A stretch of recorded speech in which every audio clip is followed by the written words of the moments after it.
को ले चलेंगे। कौमी असेंबली का इजलास शुरू हो चुका है। शहबाज शरीफ साहब इस वक्त इज़हार ख्याल कर रहे हैं। आप उनको सुनवा रहे हैं हमें, ये जिन्होंने पौने 4 साल मुल्क की मईशत का बेड़ा गर्क कर दिया। मुझे बताएं कि ये वही इमरान नियाजी साहब हैं जिन्होंने कहा था कि स्पीकर साहब देखिए ये बात गलत है, हम इनकी बात में नहीं बोलते। Order in the house please जी। इमरान नियाजी ने कहा था कि हमारी यूरोपियन यूनियन जो पाकिस्तान की जो टोटल एक्सपोर्ट्स है टेक्सटाइल की 50% जाता है वहाँ पर यूरोपियन यूनियन, लिहाजा नुकसान एक यूरोपीय मुल्क का नहीं होगा, पाकिस्तान का होगा।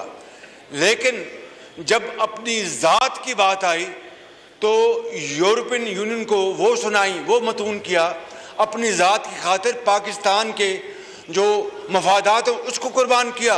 ये तमाम बातों का जवाब हम देंगे इंशाअल्लाह। ये भी बताएंगे किस तरह जस्टिस इफ्तिखार मोहम्मद चौधरी और जस्टिस मुल्क के अंदर नस्रुल मुल्क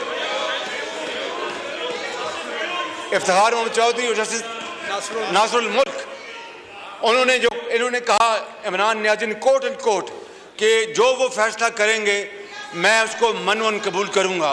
जब फैसला उनकी मर्जी के मुताबिक ना आया तो जो अल्फाज इमरान नियाजी ने कहे वो रिकॉर्ड का हिस्सा हैं। ये किसको बेवकूफ़ बनाते हैं?